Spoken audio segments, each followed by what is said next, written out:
Good afternoon, ladies and gentlemen, and welcome to today's APM webinar presented by SLCE Watermakers and hosted by Asia Pacific Maritime. My name is Hyrule, and I will be the MC for the session today. Before we begin the session proper, I would like to encourage everyone to send in your questions relating to this session via the Q&A tab at the bottom of your screen. Questions will be addressed towards the end of the presentation during the Q&A segment. Today's topic is all about water makers, more specifically on why reverse osmosis water makers can be quite more expensive than others while looking the same on paper. Now, to lead us through today's presentation is Benjamin Gurry, Business Development Manager for SCLE Watermakers. He is joining us all the way from France. Now, Benjamin has been a sales engineer since 2011 and has been involved in a variety of projects such as cruise ships, submarines, frigates, oil rigs, and more. In addition to his sales engineer position, he is also in charge of business development since 2017 and participates actively in the design of innovative solutions, setting the quality of future equipment one step further. Without further ado, I would like to invite Benjamin to switch on your webcam and join us on screen. Benjamin?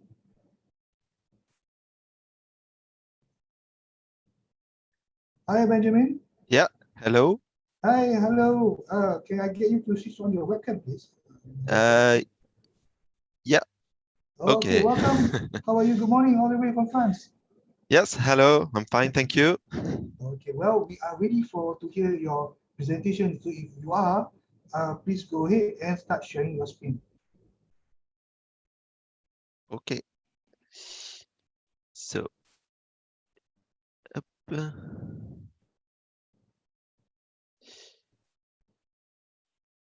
Sorry. Checking. Oh. Do you see my screen? Not yet. Sorry about that.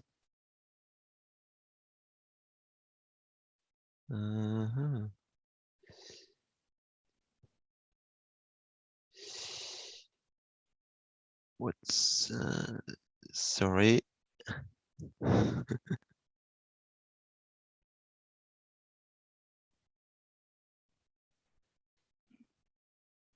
Sorry. I can't see. Are you able to share your screen? Yeah, the presentation has changed a little bit.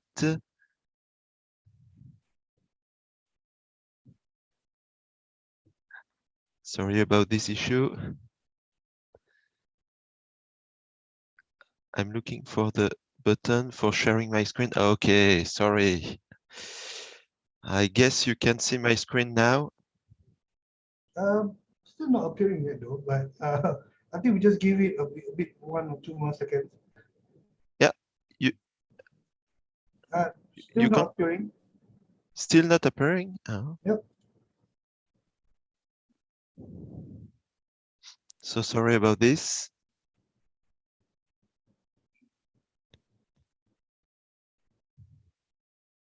Okay, I think you should see it. Okay. So sorry about this. Over to you. Okay. So hello everyone, and thank you for joining this webinar, and thank you to APM organizers for giving us the opportunity to share some key differentiation aspects on the reverse osmosis watermaker scope. Of course, there are many differentiation aspects we could talk about, but today we'll focus on three, which are related to the seawater data and the impact on performance stability of the equipment, so the reverse osmosis watermaker. The second point will deal with media filtration and more specifically sand filter, which is a pretreatment of the reverse osmosis water makers. And we'll end this presentation by talking about flushing, which is a system made to increase the lifespan of the equipment, and there are different ways of doing it. So we'll compare the two main ways of doing it. So let's start with the raw water data. Usually the reverse osmosis water makers we are manufacturing are installed on board ships. Usually in their lifespan, the ship will sail in various type of seawaters with different salinity. So salinity, we call it usually TDS for total dissolved salt. This is the same. And they will also evolve in seawater having different temperature. These two characteristics of the seawater can have a big impact on the performance of the equipment. So it's very important to know them from the beginning in order to make sure that the performance will comply with the need of the user. So in the table below, I give a quick explanation of the impact of these parameters, considering that other parameters such as the operating pressure and the power consumption of the unit remain the same. So for example, if the temperature of your seawater increases, then the production of the equipment, the production flow will increase, but the production salinity will also increase. At the opposite, if the temperature decreases, then the production salinity will decrease, which is rather good, and the production flow will decrease as well. Now, if we only look at the parameter TDS, or the salinity of the seawater, if the salinity of the seawater increases, then the production flow will decrease and the salinity of the production will increase. And in the opposite case, when the salinity of the seawater decreases, then you have a better quality of production water and higher flow. Usually in nature, temperature and salinity of the seawater will evolve together. It's not only the temperature increasing. Usually if the temperature increases, then the salinity will increase as well. And if the temperature decreases, then the salinity of the seawater will also decrease. So what we can see in nature is usually high temperature seawater with high salinity. This is the fifth line. And the impact on the performance of the unit, considering again that the operating pressure is the same, then the impact will be higher salinity of the production and a lower flow. So of course, the impact on temperature should slightly increase the flow, but the negative effect of the salinity will be predominant here. So on average, the production flow will decrease. And on the sixth line, this is the opposite case, cold water with low salinity. In this case, production quality will be better because the salinity will decrease. But again, the production flow will decrease. And the last line, which is striked out, is actually something we can see sometimes in inquiries, which is low temperature with high salinity. It's not something that we encounter naturally. So usually, if this is specified in an offer, the consequences will be like a higher cost equipment for no additional quality, because the unit will be able to operate in conditions that does not exist. So from what I said just before, in an inquiry, when writing an inquiry or when comparing offers, what is important is to have different cases to be able to design the unit on the whole range of what it will encounter in its lifespan. So ideally, that would be nominal temperature and the salinity, the low temperature and the salinity, and the high temperature and the salinity. In the example below, it's just an example. It may not apply to every cases, but it would be like the kind of table we would like to see in an inquiry, which is nominal case at the top, 25 degrees, 36,000 ppm, and then what is the capacity requested and what is the maximum salinity requested for the production. And same for cold water and hot water. And when comparing offers, it's very important to compare production flow and production quality, considering the same seawater. Because otherwise, if someone provides you an offer at 25 degrees, the unit may produce 20 tons per day, and the other one will present an offer with temperature at 10 degrees, it will produce 14 tons per day. At the end, this is the same unit, but you may think that the one producing 20 tons per day at 25 degrees is better. Actually, it's not. So that's why it's very important to have the knowledge of the input parameters.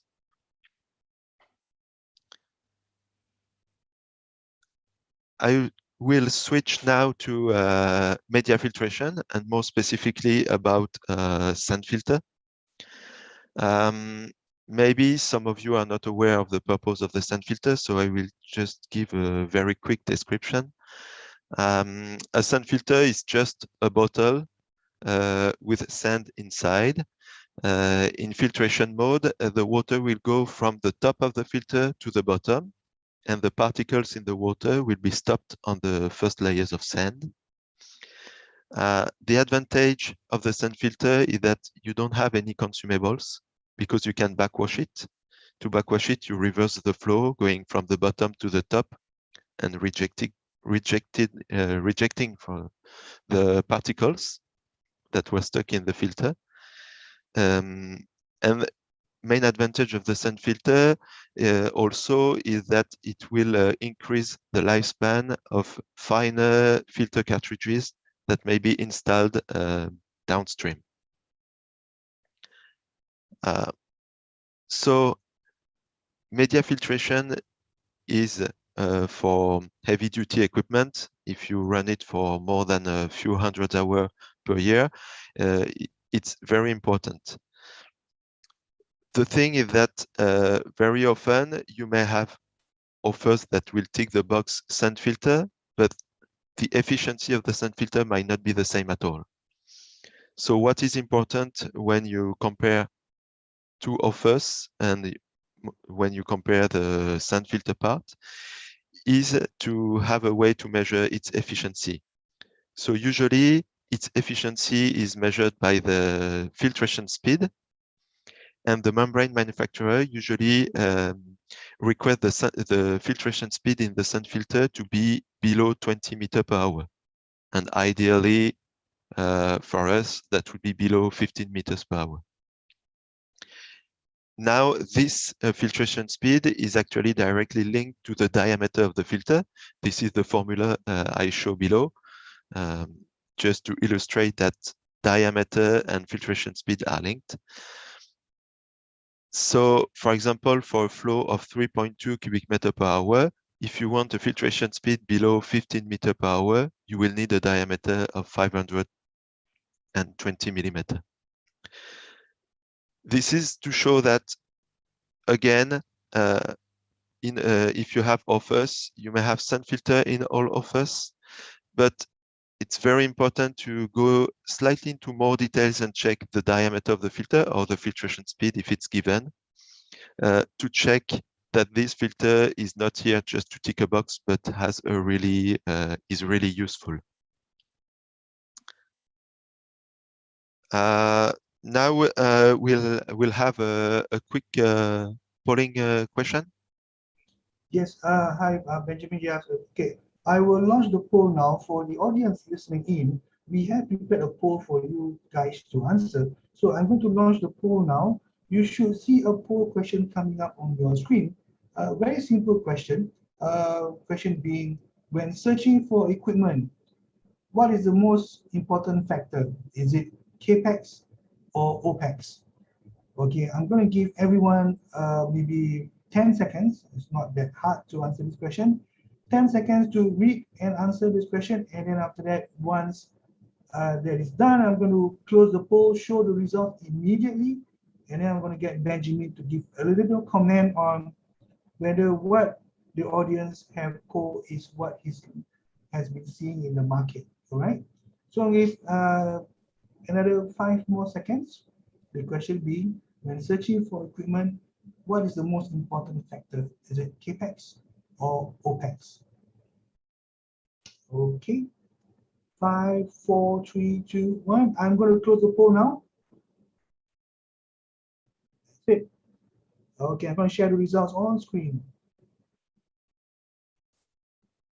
Okay. Now it is quite evenly matched. I mean, for me in the back end, I can actually see in real life how the poll went. It was quite evenly matched until towards the last 3 to 5 seconds, where people actually say 55% said that OPEX is actually the most important factor when searching for equipment, and is 45% mentioned CAPEX. But it was evenly matched towards the end. So I would say it's almost 50-50 until towards the end. So Benjamin, based on the results, is this what you have been finding out from the audience, when your customers, when you're talking to them? Are they like more focused on OPEX, or are they more focused on CAPEX when deciding what is the most important factor when searching for equipment? Your comments, please. Yeah, actually, it illustrates perfectly what is my feeling when providing offers and everything. Is that sometimes OPEX is more important, sometimes CAPEX is more important. So there is no real conclusion on this. It's balanced. So I think it means that for example, what I'm talking about here is more related to OPEX, like it's more expensive, but will increase the lifespan of the system and reduce the OPEX. So it's important to have units able to provide both low CAPEX and low OPEX. It's not possible in one unit. It means that usually you should have 2 lines of equipment. That would be my conclusion. Fantastic. Okay, well, for the audience, if you're listening in, if you have any questions from Benjamin on this topic, feel free to chip in. Just hit the Q&A tab at the bottom of the screen, ask your questions, and we will answer them at the end of this session during the Q&A session. With this, I'm going to close this poll, and Benjamin, please continue with your presentation. So I will now switch to the flushing part. What the purpose of the flushing? There are 3 main purposes. The first one is to avoid bacteria growth in the membranes when you stop the unit. So for this, you perform a flushing. So yeah, very quickly, flushing, for those who may not be aware of what it is that you send fresh water in your system to replace the seawater. So you do it to avoid bacterial growth in your membranes for a couple of weeks, because the bacteria that live into seawater are killed by fresh water. So then you avoid these bacteria to grow and increase the whole size of the membrane and reduce its lifespan. Of course, after a couple of weeks, you have other bacteria growing into fresh water that will replace them. So it only lasts 1 or 2 weeks. The second reason to do a flushing is to avoid corrosion when the unit is in standby, because that's the worst time regarding corrosion, because when the unit stops, you usually have a little bit of air going into your system. So air plus seawater is the worst. So when you do a flushing, then you will have a little bit of air with fresh water, and then it will be safe. And the last reason to do a flushing is to reduce the frequency of chemical cleaning. For membranes, it's important to do a flushing, but then you also have to do chemical cleaning every now and then. And this chemical cleaning lasts half a day to 1 day, when a flushing lasts, let's say, 30 seconds to 5 minutes. So if you do regular flushing, you will increase the frequency of the chemical cleaning, and then you will save money on the chemical cleaning and save time as well. So based on these advantages, the frequency recommended would be each time the unit is stopped. That's why usually it's provided as automatic. And for this flushing, you have two main methods. There is no real name for this, so I came up with these two names, low flow flushing and high flow flushing. So let's start with the low flow flushing. So here is a diagram of a simplified diagram of a system. When you produce water, the feed pump at the bottom of the diagram will be on and sending water to the membranes, to the high pressure pump, and then to the membranes. Then you would adjust the pressure with the valve V49. The operating pressure would be between 50 and 70 bar. And at that time, you would produce fresh water. So what you can see on the graph on the left is the link between pressure and flow. When the valve is fully open, that would be the blue line, or when the valve is partially closed, that would be the green line. So when we produce fresh water, we are at the point, at the intersection of the two red dotted line on the green line. So the operating flow of the unit with high pressure. Now, when we want to do flushing, the feed pump would stop, and the flushing valve V52, just above, would switch open. This valve is connected to the freshwater network of the ship, which would be around 3 or 4 bar.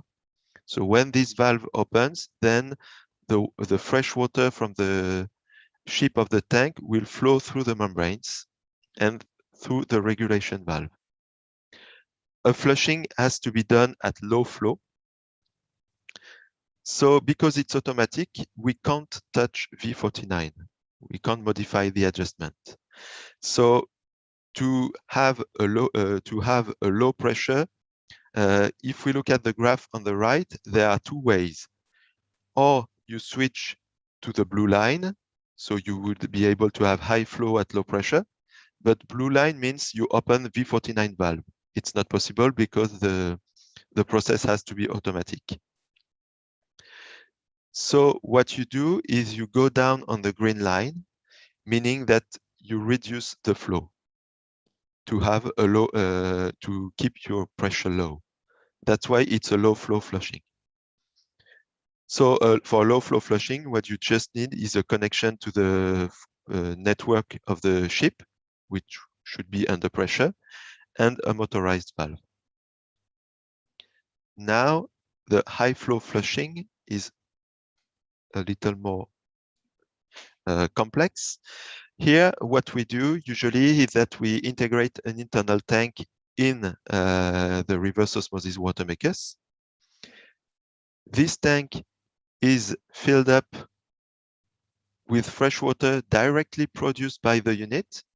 One of the advantages here is that we are 100% sure of the quality of the water filling the tank.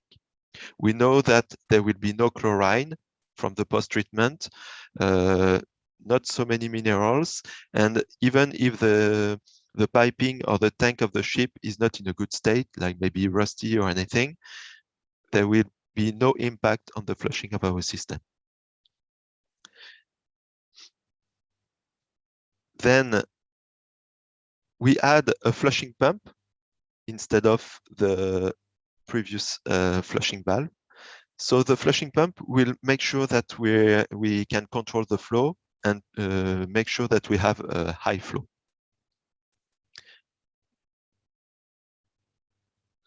But if we have a high flow, that's what we saw. If we have a high flow and the regulation valve here is partially closed, we'll have high pressure. High flow means high pressure if the V49 valve is partially closed. So here the idea, because it has to be automatic, is to integrate a high pressure bypass valve called V48.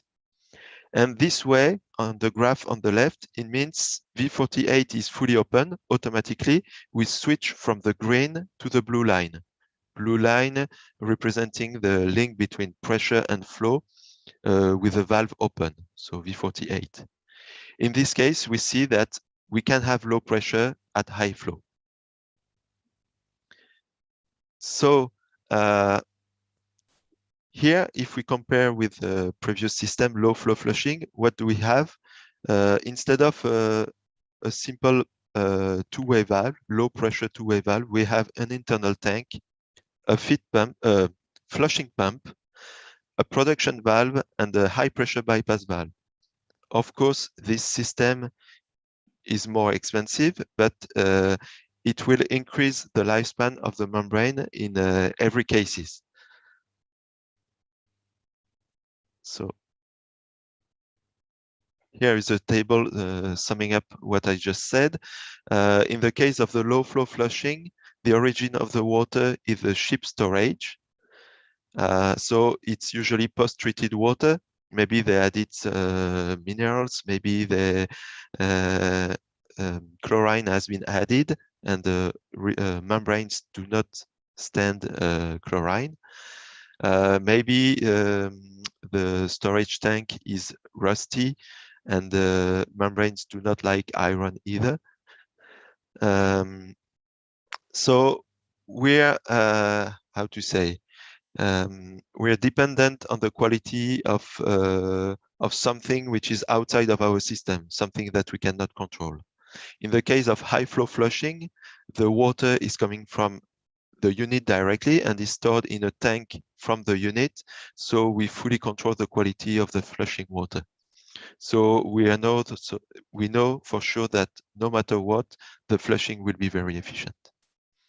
In terms of flow, low flow flushing, of course, it's low flow.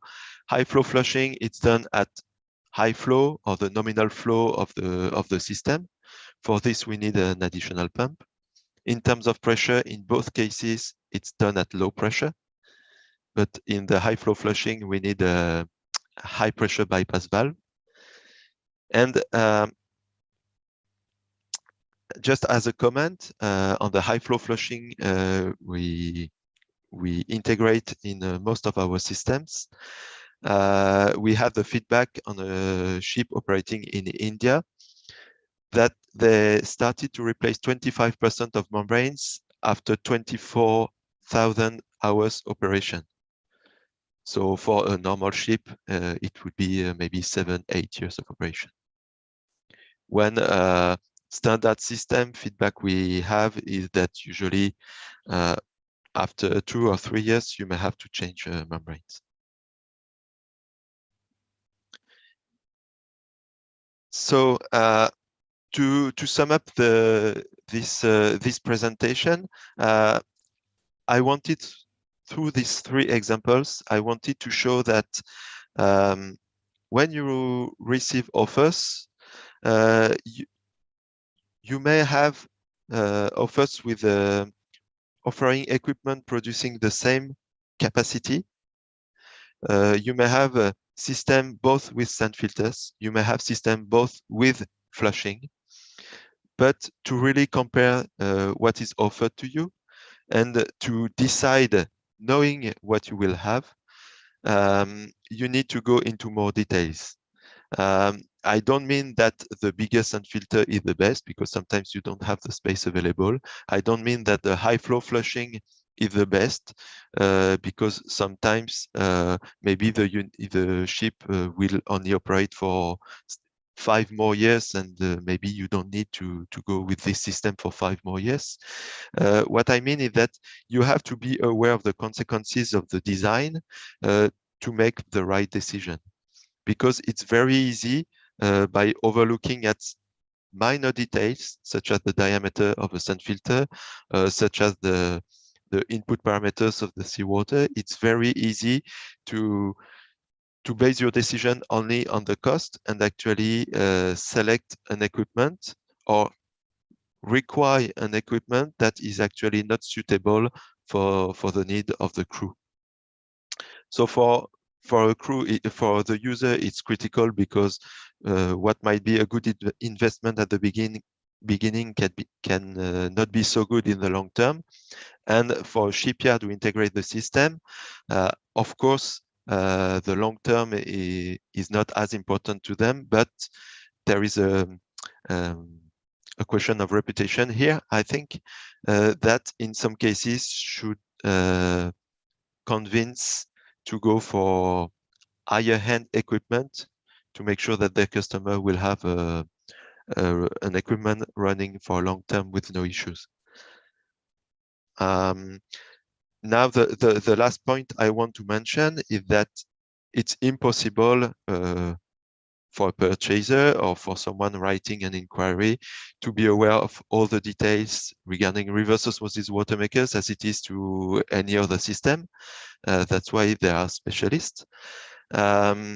So it's important when receiving offers, or even at the time of writing an inquiry, to go and question openly the OEMs and to be quite transparent.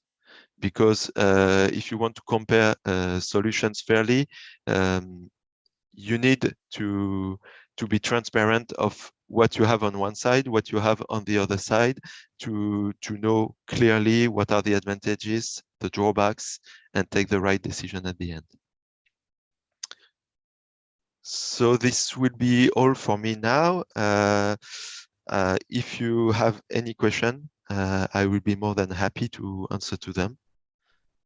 Well, thank you, Benjamin, really for the very, very insightful discussion, presentation on this particular topic of interest. Now, once again, I would like to invite all the attendees listening in.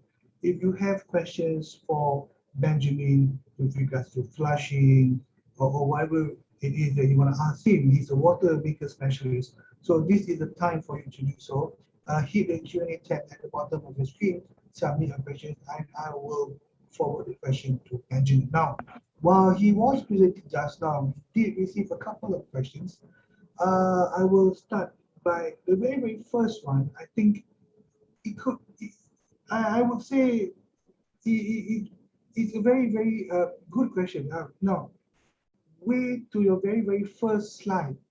Now, with the very, very first slide, I think if you were to go back to all the way down, I think it's the title slide. This one? No, all the way to the front. Why some? Yeah. Oh, okay, one slide forward. The next slide. Okay, this one. Okay. Now the question being, the word expensive, EXPANSIVE. Should it be expensive or should it be expensive? As in like really cost a lot of money. I mean, like we are talking about reverse osmosis water maker. So first of all, you talk about the technologies. Are there any other technologies other than this? Is it more expensive to use a reverse osmosis technology for a water maker? And is it more expensive? As like, are there more benefits to this compared to other technologies available in the market? 3 questions for you. Okay. So actually, to produce fresh water, reverse osmosis water makers is not the cheapest way of doing it. But for a ship surrounded by seawater, this is there are only 2 ways. reverse osmosis and evaporators. It started with evaporators, and reverse osmosis water makers now is the main system used. The reasons are reverse osmosis water makers are not do not depend on the how to say, the operation of the engine of the boat. For an evaporator, they use the heat produced by the engine to evaporate the water. So if the engine is at low speed, usually the evaporator will not be as efficient. So it's not as flexible. Also, when you start the evaporator, you will have to wait maybe 30 minutes before you get some fresh water, the time for the heat to go up and for some adjustment. With reverse osmosis, you're independent on this. So even if when the ship is stopped, you can start the equipment. And when you press the button of the unit, you will have fresh water after 2 minutes.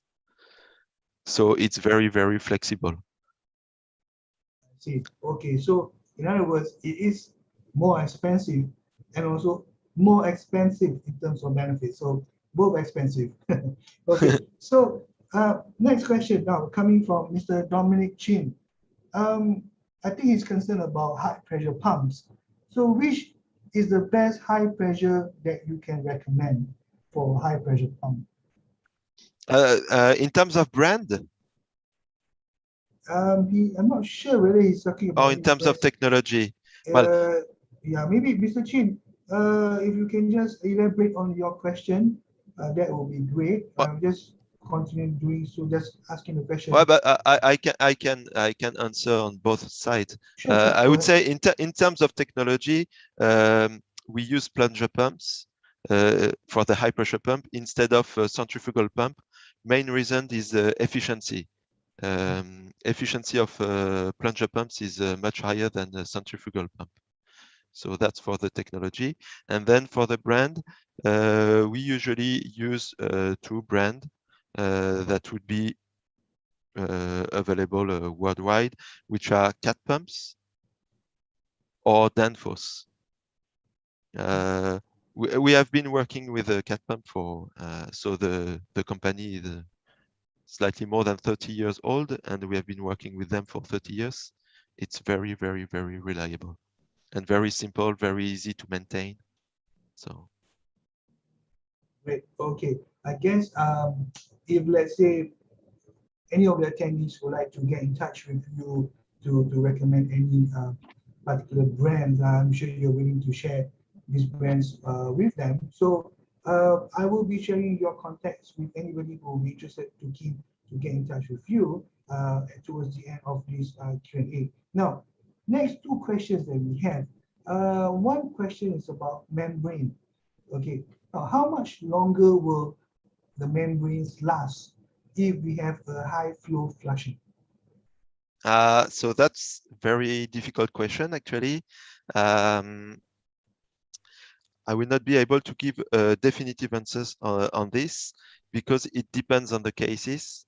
As I mentioned, with the low flow flushing, you're dependent on the freshwater quality and the piping of the ship quality, if it's rusty or not.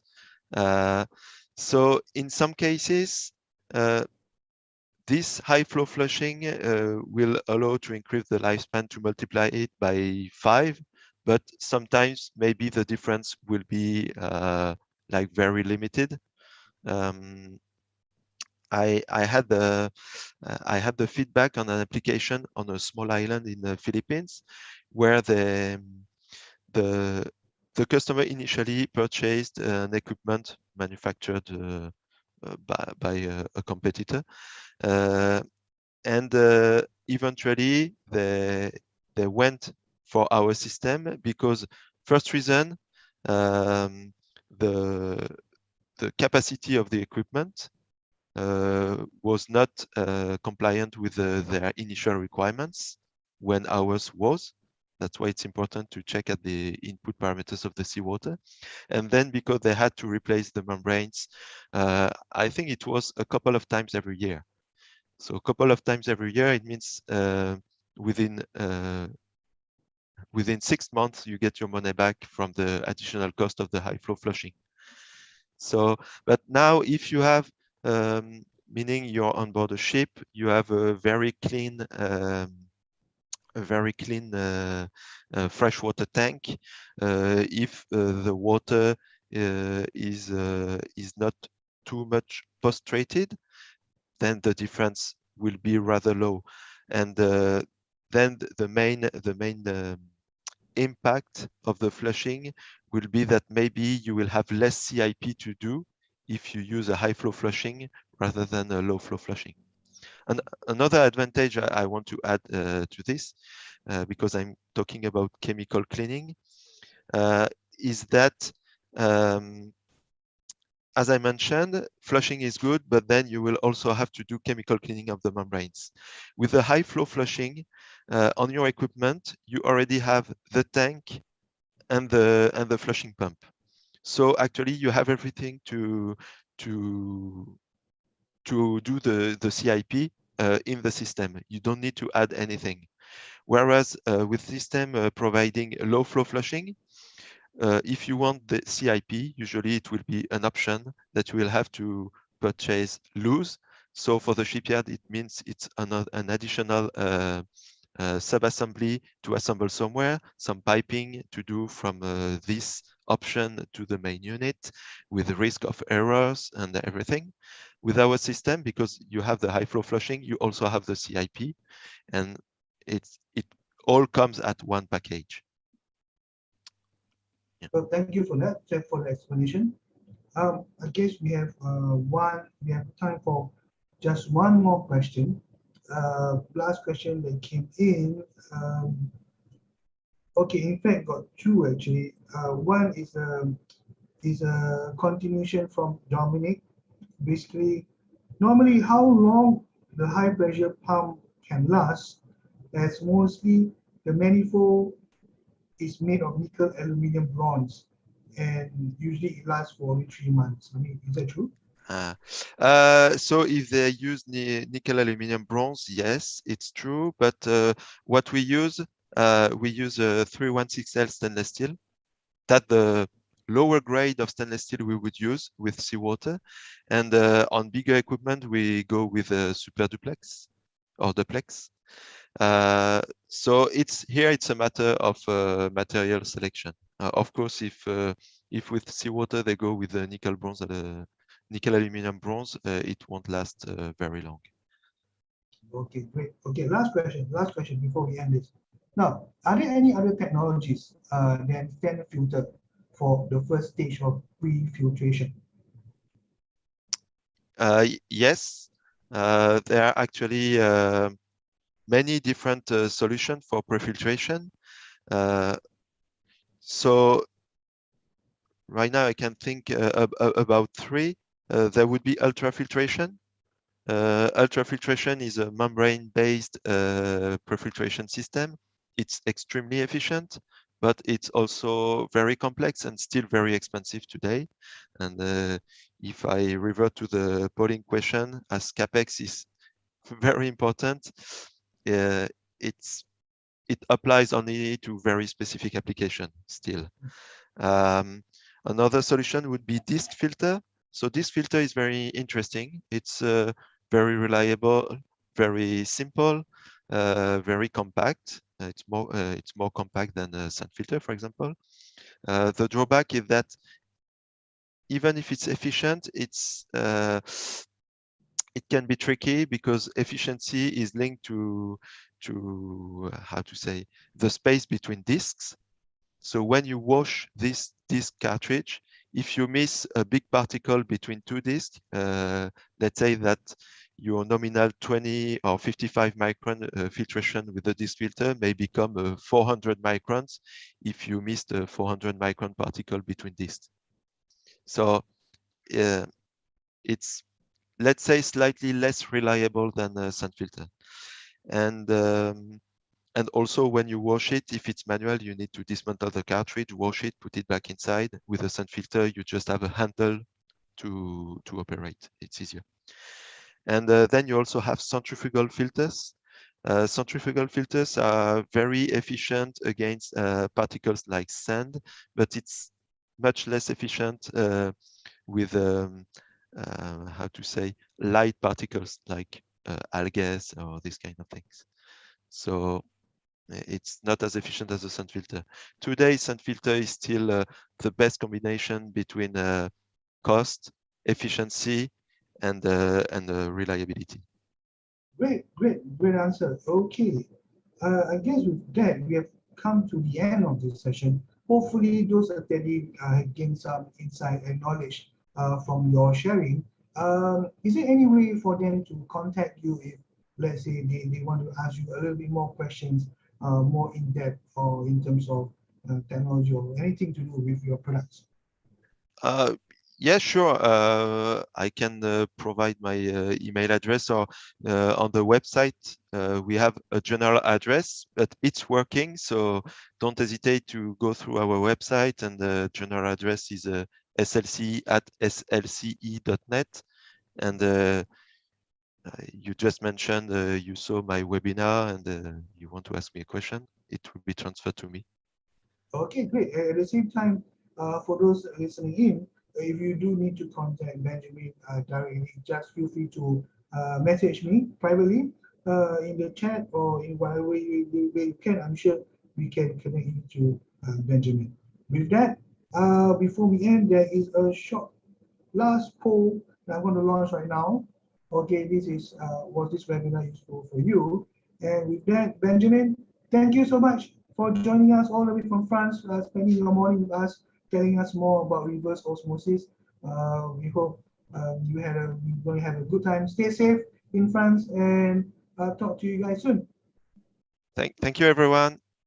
Thank you. Goodbye, and see you Bye-bye. guys. Bye-bye.